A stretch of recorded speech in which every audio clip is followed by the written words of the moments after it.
Assalamualaikum warahmatullahi wabarakatuh. Apa kabar semuanya? Halo adik-adik pelajar. Masih tetap bersemangat pagi ya. Kali ini kita akan melanjutkan pembelajaran kita. Pada kesempatan kali ini kita sudah masuk pada hukum pertama Kirchhoff, gitu ya. Jadi kita sudah punya gambar, sudah kita sediakan gambar yang ada di sini. Ini ada dua buah hambatan, masing-masing sebesar 4 ohm. Ini 4 ohm, itu juga 4 ohm.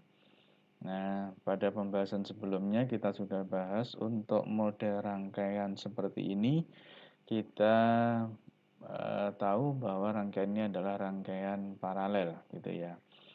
Nah, sementara dua buah hambatan ini yang kita susun secara paralel, kemudian kita hubungkan dengan dua buah sumber tegangan, ya. Di sini masing-masing besarnya adalah 9 volt. Ya, ini sudah jelas. Ini adalah kutub negatifnya, kemudian yang panjangnya adalah kutub positifnya, gitu. Nah, ini juga sama. Nah, berarti untuk rangkaian sumber tegangan ini kita susun secara seri, gitu ya. Sehingga kalau sumber tegangannya kita susun seri, kita tinggal jumlahkan berapa jumlah elemennya, gitu kan. Ada dua elemen ini ya.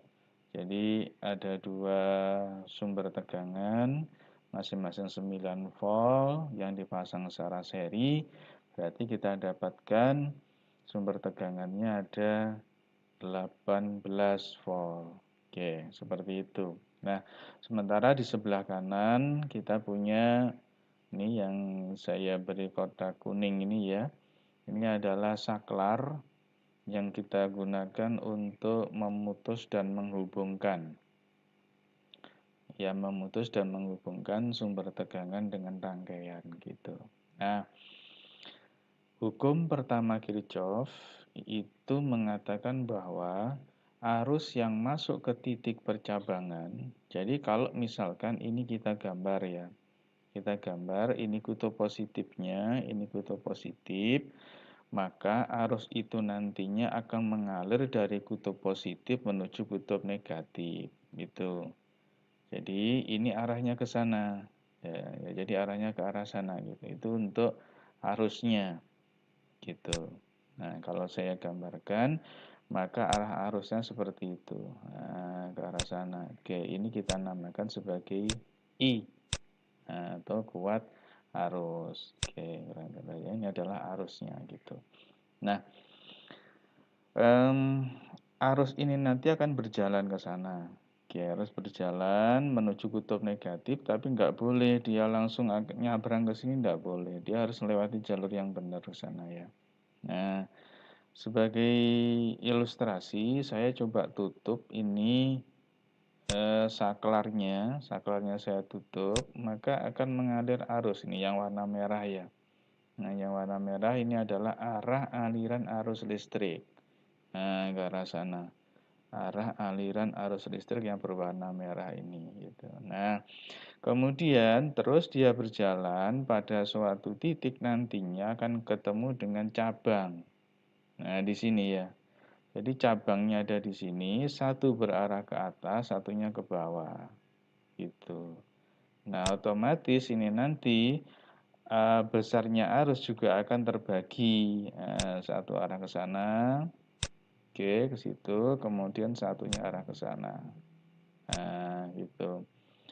Nah, kalau kebetulan ini hambatannya sama, R1 dan R2 ini sama 4 ohm. Nah, sehingga besarnya kuat arus yang melewati percabangan ini tentunya juga sama. Karena apa? Karena hambatannya juga sama. Hambatan sama berarti arusnya sama yang lewat situ. Itu. Oke, jadi kayak gitu gambarannya. Nah, berikutnya kita ingin tahu berapa sebenarnya kuat arus yang mengalir pada rangkaian ini. Itu. yang nantinya akan kita bawa berapa besarnya I1 kalau misalkan yang ke atas ini kita beri nama I1. Nah, ini adalah I1, kemudian di situ ada I2 gitu. Berapa I1 dan I2-nya? Tapi sebelumnya kita harus cari tahu dulu berapa I-nya yang melewati rangkaian ini. Gitu. Nah, untuk langkah yang pertama kita harus mencari hambatan total. Nah, gitu ya. Jadi kalau di sini ini kita tahu besarnya hambatan masing-masing, kita cari dulu untuk R totalnya. Jadi R total, oke saya namakan sebagai RT gitu ya. Kebetulan ini hambatannya sama gitu. Kalau hambatannya sama mudah. Ya kita tulis saja. Ini yang paling atas, angka yang paling tertinggi di antara dua hambatan ini kan 4. Nah, gitu ya 4. Oke, 4 kita bagi. Oke, 4 kita bagi.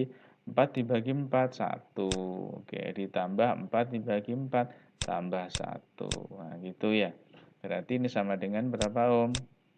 Ya, 2 ohm. Berarti hambatan totalnya atau hambatan paralelnya ini ada 2 ohm. Nah, sehingga kalau ini hambatan sudah ketemu, maka I-nya kita bisa cari di situ. Nah, jadi I-nya itu sama dengan menurut hukum Ohm gitu kan, sama dengan V kita bagi dengan R. Itulah berapa tegangan totalnya? Ada 18 kan? 18 dibagi berapa? R-nya 2. Oke, berarti berapa? 9 ampere. Nah, gitu. Berarti besarnya arus yang melewati rangkaian ini adalah 9 ampere. Gitu. Nah, apakah benar 9 ampere? Mari coba kita cek gitu ya. Coba kita cek. Saya punya sebuah ampere meter gitu ya. Saya punya ampere meter. Coba saya bawa ke situ ampere meternya. Nah, gitu. Ini ampere meter. Nah, sementara yang ada di sini, ini saya putuskan dulu rangkaiannya. Oke. Oke, ini kita putus. Nah, ampere meternya kita pasang. Ya, gitu, ampere meternya kita pasang. Oke. Gini. Nah, gitu ya. Oke. Mari ampere meternya kita pasang. Nah, seperti ini. Ini ampere meternya kita pasang. Nah, karena rangkaiannya belum kita tutup melalui saklar ini, maka ampere meter masih menunjukkan angka 0. Mari coba kita cek gitu. Kita tutup ini saklarnya, apakah ini nanti arus yang melewati rangkaiannya ada 9 ampere. Nah, coba kita tutup. Nah, ini sudah kelihatan bahwa arusnya adalah 9 ampere. Nah, arus yang 9 ampere ini nanti akan melewati cabang yang ada di sini. Yang satu kita beri nama I1, yang ke bawah namanya I2 gitu. Karena dia melewati hambatan yang sama, otomatis arus yang lewat I1 dan lewat I2 sama. Ya dibagi 2 saja, berapa? Ya 4,5 otomatis kan gitu. 4,5. Oke. Tentunya arus yang ke sana adalah 4,5, yang ke situ 4,5 gitu. Mari coba kita pasang ampere meternya gitu. Benarkah 4,5? Kita putus dulu ini. Oke, kita putus. Nah, kita putus ini berhenti kan ya. Nah, arusnya total ke bawah itu. Nah, coba sekarang kita pasang ampere meternya. Oke, situ. Nah, ini belum nyambung. Nah, sekarang sudah nyambung. Gitu.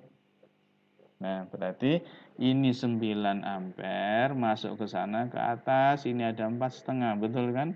Berarti arusnya dibagi 2. Kenapa demikian? Karena hambatannya sama. Hambatannya 4 ohm dan yang bawah juga 4 ohm. Otomatis yang ke bawah ini juga 4,5. Gitu. Nah, akhirnya dari 4,5 I1 yang 4,5 I2 nanti ketemu lagi pada suatu titik. Di sini nanti titiknya. akhirnya menjadi satu lagi. Berapa besarnya kuat arus? Ya tentunya tetap sama dengan 9 ampere. Nah, inilah yang kita sebut sebagai hukum pertama Kirchhoff. Itu. Nah, jadi ini yang kita perlu pahami sebagai hukum pertama Kirchhoff. Nah, gitu. Nah, inilah yang perlu dipahami. Oke. Jadi ini adalah hukum satu atau hukum pertama Kirchhoff. Yang intinya dia mengatakan bahwa besarnya arus yang masuk ke titik percabangan, ya, kalau ini kita misalkan sebagai I, berarti di sini kan sudah jelas bahwa I, ya, I-nya itu sama dengan I1 ditambah I2. Nah, ini. Nah, saya kotak ini ya. Jadi I total sama dengan I1 dan I2. Inilah arus yang masuk ke titik percabangan gitu sama dengan arus yang keluar lewat situ. Nah, di situ otomatis I-nya nanti juga kalau kita pasang ampere meter ada 9 ampere. Nah, inilah gambaran real ya, gambaran real tentang aplikasi dari hukum pertama Kirchhoff gitu. Kalau digambar secara grafis ya, jadi secara simbolis gitu ya kita bisa gambarkan kalau seperti ini saja. Kalau ada arus kita namakan I, dia nyampe ke titik percabangan sampai sana, jadinya adalah I1, kemudian yang ke sana ada I2 gitu. Maka nanti arus akan keluar, nah gitu, dari titik percabangan itu akan menjadi I lagi, I yang ini lagi gitu ya. Oke, jadi intinya yang perlu kita pahami adalah ada di sini ini. Nah, gitu. Gampang kan? Nah, itulah pernyataan hukum pertama Kirchhoff. Baik, jadi tetap semangat dalam belajar dan tetap giat dalam belajar untuk meraih prestasi. Demikian, kita akan ketemu lagi pada tutorial berikutnya.